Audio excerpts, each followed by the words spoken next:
I grew up, and the same thing applies to me now that I'm a husband and a father. My family is most important to me, and it comes before a job and anything else. So I grew up in that kind of family. We're still very close today, and you know, it continues to be the most important thing for me. How important was sports to you when you grew up?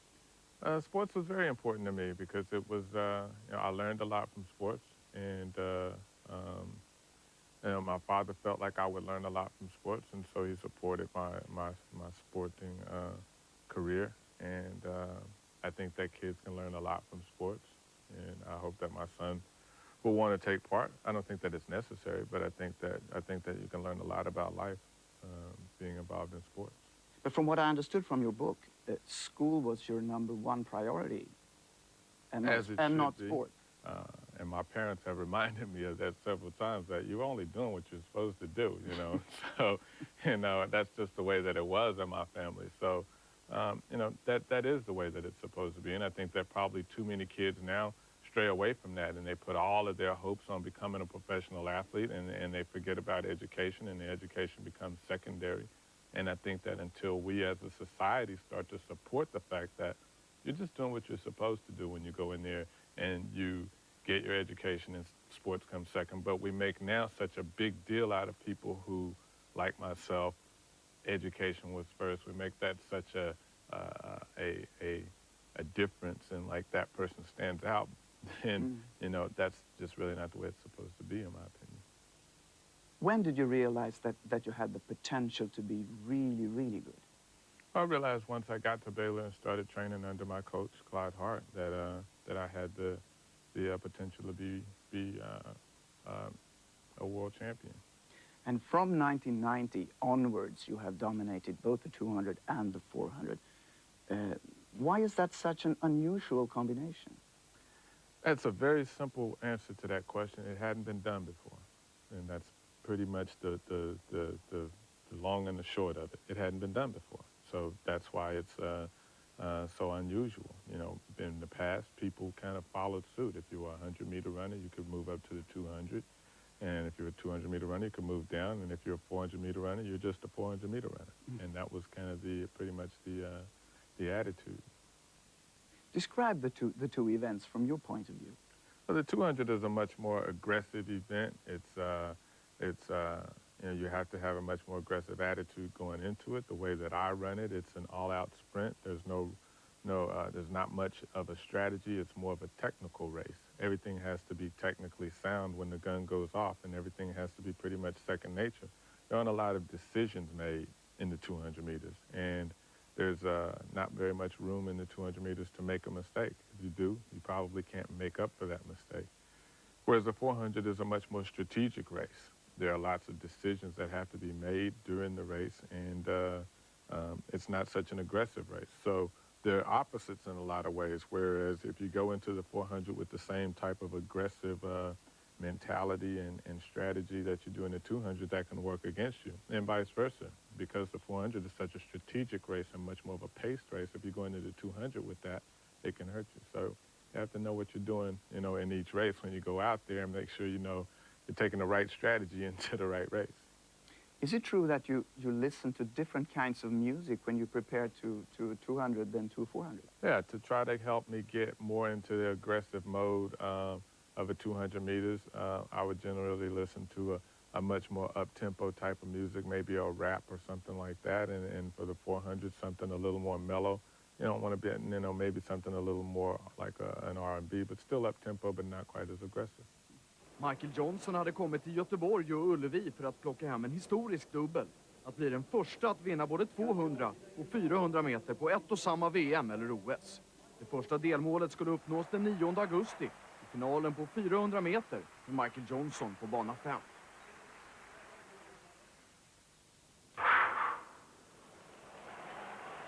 Ja, nu är det annan fart på Michael Johnson redan från start. Han tar väl någon decimeter redan i utgångsläget på Bort Reynolds. Han har tagit en meter mer kanske på bortre långsidan. Porten på tredje banan går också ganska bra. Men Bort svarar fint, 200 meter kvar nu, och på ytterbanan går både Kitor och Richardson bra. Men titta nu på Michael Johnson i kurvan. Där rycker han ifrån. Och som han springer, titta! Upploppet kvar, sen leder han med 10 meter. Han utklassar konkurrenterna. De har inte skuggan utav en chans. Han vinner med 10 meter. Och klockan tickar ner mot 42 och stannar på 43 och 39. En överlägsen seger naturligtvis, men Johnson grämde sig lite över att ha missat Butch Reynolds världsrekord med en 10:e sekund. Kanske hade han lyckats om det inte varit för det hårda programmet, inklusive den långa stafetten, där det också blev guld. Avverkade Michael Johnson 8 lopp på 7 dagar. 2 dagar efter triumfen på 400 meter skulle dubben fullbordas.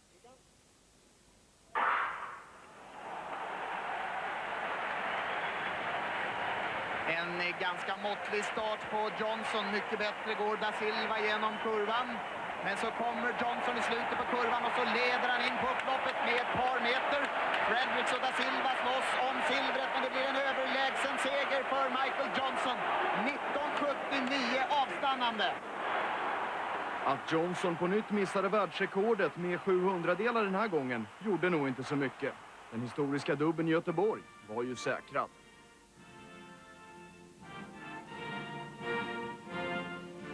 You know, physically, it's very difficult. I mean, there's no doubt about that.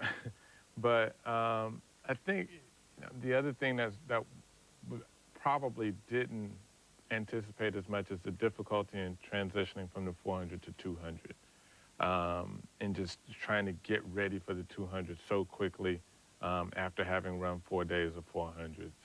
But again, after doing it the one time, we were ready for it the next time, and again, I think we've always taken the approach, my coach and I, that preparation is everything, and so we prepared really well. And I think that I don't think that after it was over that we felt like we could have done anything better. In Göteborg, fans started calling you Magic Johnson. How was that? Right. You know, again, there was great fans there. I have really good memories of that championship because the fans there were great, and I think it was somewhat of a turning point for me in my career, you know, having successfully achieved the double. And, you know, that was the year, I think, that really the whole changing from Carl Lewis being the big star of the sport to me, I think that kind of happened in the minds of a lot of the fans and the press. And so, yeah, it was a major event for me. And one of the ones that I have great memories of competing there. I think for us as media persons, at least I felt this was kind of a turning point also in the way you met the media. All of a sudden we saw a more relaxed, more laughing Michael Johnson. All of a sudden we saw a resemblance. We thought you had a look-alike.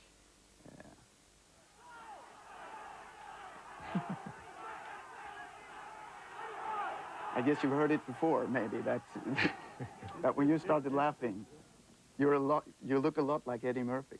I think that what happened in '95, I think that a lot of the media started to pay more attention to me off the track. And I think that was why a lot of people may have then started to feel like they saw a turning point in as far as my attitude and how I met the media. Because, you know, with the amount of success I've had in life and in this sport, even up to that point, it's pretty hard to not be a happy person and to be happy about it. I think that up until that point, I think most of the media only paid attention to me when I was on the track. And at that point, I'm a very serious person. I'm very focused and very aggressive. And when I step on the track, I hate my competitors.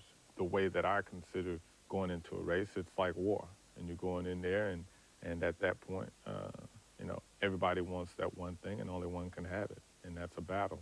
And so I think that when, you know, that's all you see, then, you know, that's all you see of that person, and that's pretty much the picture that you get of him.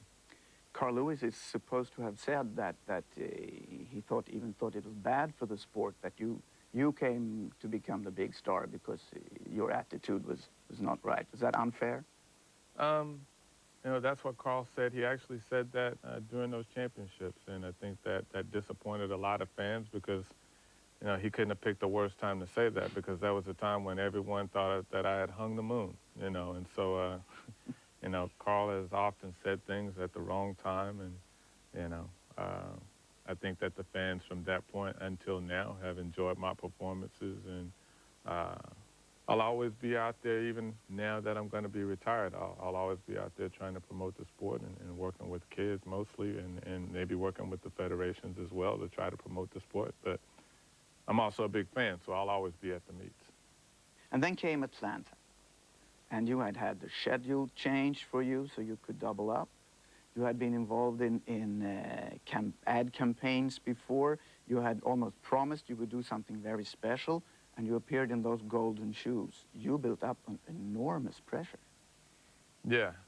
Now looking back on it, you know, I don't know if I was so smart, but it did work, and it was something that I wanted really, really bad at the time, and I felt that I could do it.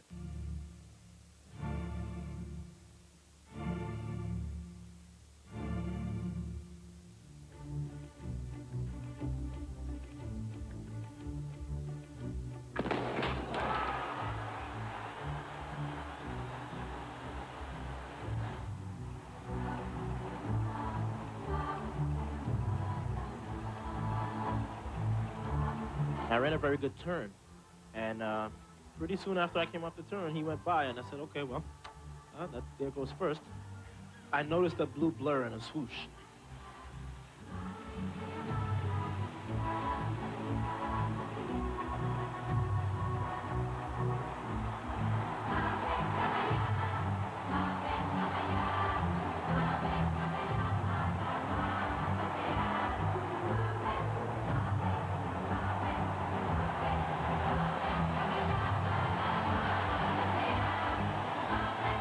I had said before that the person that wins the 100 is the fastest mind alive. I think the fastest mind alive is sitting to my left. Och den här gången är han kvickt iväg. Johnson gör en blixtrande kurva, men det gör också Fredericks. Fredericks går väldigt bra, precis som Michael Johnson. Johnson kommer ut med någon meters ledning. Och vansinnigt fort amerikanen. Och han utklassar dem. Titta nu på klockan, mina damer och herrar. You've seen it, ladies and gentlemen. I still can't believe it. My head is going crazy. Michael Johnson just ran 19:32. I opened my mouth and it got stuck like this. For how many years will Michael Johnson's record in the 200 meters last? Ever. Unless he decide he want to break it again. And that one right there is one of them incredibles. I just never thought 1932 would be it. Maybe 1966, 1959. But 1932, look at here. I'm saying this because one of my kids, when I'm dead and gone, back in the year, or up in the year 2008, it's going to be there then.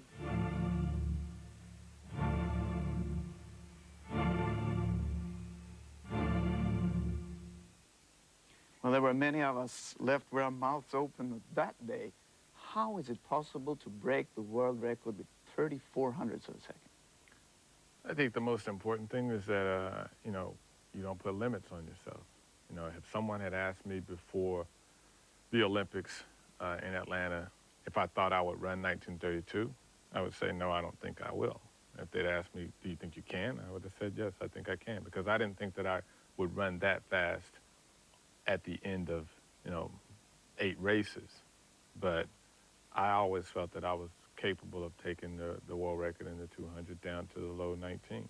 How long will this world record stand? I have no idea. I'm asked that question a lot of times, and I'm just, you know, I have no idea. And I don't concern myself with how long that record is going to stand, or any record is going to stand. I broke them, the 200 and the 400, and they're both, you know, going to be broken eventually. And when that'll be, you know, there's no way that I could possibly know. And I couldn't even take a real guess at it. And again, I don't concern myself with that. And when it is, I want to be there to, hopefully I'm there in the stadium to see it. How much doping do you think there is in the world of track and field today? I have no idea. It would be impossible for me, and it would be stupid for me in such a topic that is so hot right now, and a topic that is so discussed. It would be stupid for me. I'm well aware of my position in this sport and in the world of sports, that anything that I say, you know, is going to be, carried front page headlines, and I wouldn't be stupid enough to start commenting on something that's so sensitive when I don't have the facts, and it is not my position to have the facts. It's your job as a journalist to throw that out there, and you do a great job by throwing it out there and hoping that I'm going to say something stupid enough to get myself in trouble. But, I have to be completely honest with you and say, I'm not going to answer those kind of questions because I can't afford to get in trouble by making some comment about something that I don't have the knowledge to answer. But how do you react when someone gets caught for a doping offense? Again, I think that it would be stupid for me to continue to talk about this, and I think it would be unfair for you to continue to ask me about it. I understand that, again, it's a very hot topic, and it's something that you wouldn't be doing your job if you didn't ask me about it. But I'm going to tell you for the last time that I just don't think that it's smart for me to get into a dialogue with you about that, again, with it being such a sensitive subject. Once I'm retired from the sport and I'm not an athlete anymore, if I decide to get involved with, the administration of sports, track and field, or Olympic Games, and I'm privy to some of the same information about doping and what's being done and what the facts are, then I would be more than happy to start sharing my opinions about things. But at this point, I don't have the information, and I'm not privileged to that information to be answering those questions educationally. Okay, I'm not asking you to say anything about any special person, but I mean, still, every doping case is a damage to the sport, and it casts a shadow over everyone else. Don't you agree? At this point, normally I would walk off of the stage because I think that I've been very nice in asking you not to ask me anything else about that because I don't think that I should answer it. I'm going to remain a gentleman and try to be nice and try to be respectful and stay here and continue to talk about anything else that you want to talk about. But if you want to keep asking me about that, then I'm going to have to do, what I just said. I'm going to have to walk off the stage. You said you have to run on honorable fuel. You wrote that in your book. What do you mean by that? Did I write that? Yeah. That may have been some comment by someone else. I don't think I wrote that. We'll leave that. We'll leave that. I understand that you've been reluctant to be a role model, at least outside the sport. Why is that? I don't know where you got that understanding. I have never from been. Your book? No. If you read my book, you will say that I think that it is unfair for people, parents, to expect for people to be role models if they can't be a role model. And I also say in my book that I feel that I have something to offer as a role model. I think that it is unfair for people to put that type of pressure on say an Allen Iverson, who people have said he's not a role model. Okay. And they say that he should be because he makes millions of dollars. And I don't think that that's true. I think that you should be a role model when you have something to offer, when you're a good person and when you've worked hard to achieve what you've achieved, and you can share that story with kids and show them how you've come from nothing. And when you can show them how maybe you weren't so successful in the beginning or you've had some obstacles to overcome to get to where you have. I have that situation, and my parents raised me with good morals and values, and I have that type of thing to share. In the world of sports, have you had any role models? No. I think that, it's difficult to say because, again, I grew up with such a great role model in my father that I don't think that it's necessary to have a sports role model because, to me, life is bigger than sports, and it's about more than just sports. And I benefited from the fact that sports has gotten so big, but I think that also sports has gotten so big in our society that sometimes it's not good for kids in a lot of ways because they get away from the importance of life, and it's not just about sports. So, for me, having my father as a role model, I don't think that I could have had a better one. About your running style, it has been compared to the great Jesse Owens. Do you think that it's a relevant comparison? Yeah, I think that the styles are similar. I think my style is very similar to his and much more upright, and that's a great compliment for me. And I'm very, very proud of that. Scientific tests has proved that your style is supposed to be more efficient. Is it so? Well, I think that the main thing that we got, the main piece of information that my coach and I took from that information that was very helpful to us was that what we've trained for is to try to keep the same stride length and the same body position and same stride frequency at the end of the race as you start at the beginning of the race. And that's a strength thing. It's impossible to keep that exact same stride length and stride frequency and body position because you're in a fatigue mode at the end of the race versus a non-fatigue mode at the beginning of the race. But the differential is what we try to minimize, and we've been able to do that. And the differential between my non-fatigue and fatigue modes is a lot smaller than most of the competitors, and it is due to my stride length and stride frequency remaining very close at the end to what it was at the beginning. After Atlanta, you had achieved just about everything there was for you to achieve, but you didn't have the world record at the 400 meters. Was it important for you to get that? I can say that if my career had ended and I didn't have it, I wouldn't be disappointed. But again, I think that it has added greatly to what my career is and what I'll be remembered for. Nu är jakten mot 43-29 igång.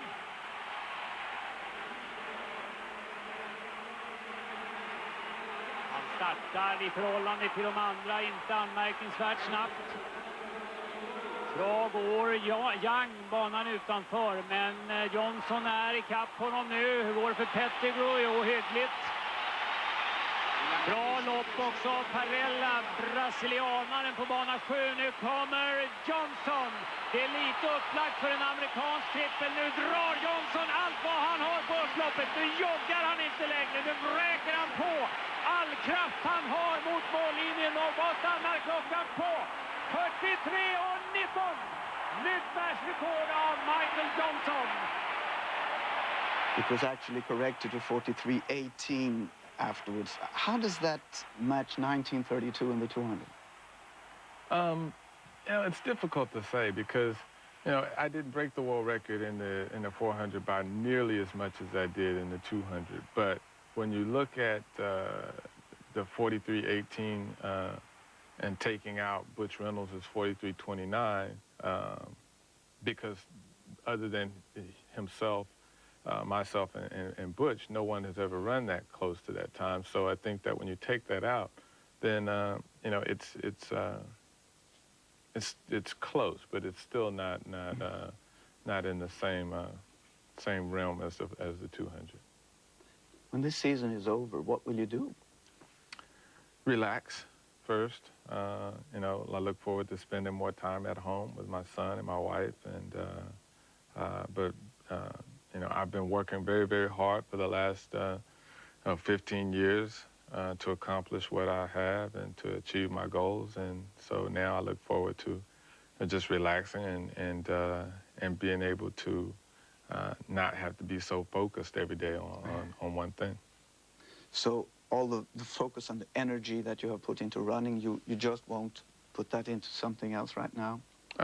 You know, I take being a parent very seriously, and you know, but I think that, you know, I don't think that it's necessary for me to take that focus that I've had and put it into something else. I think that, you know, the focus and the work and everything that I've done in the last 10 years of my professional career is probably the equivalent of someone in many other jobs working for 50 years. So I don't think that it's necessary for me to take that, you know, all of that focus now and put it into something else. And I don't think that I'll miss being that focused. I think that I'll definitely miss the competition and competing, but not having to be so focused, no. Good luck tomorrow at DN-galan, and thank you very much for coming here. All right, thank you. Thank you. Och DN-galan, den kan ni följa i Sveriges Television i ettan i en 2-timmarssändning klockan 21 imorgon. Och så glöm inte Sportnytt om 20 minuter. Tack för ikväll.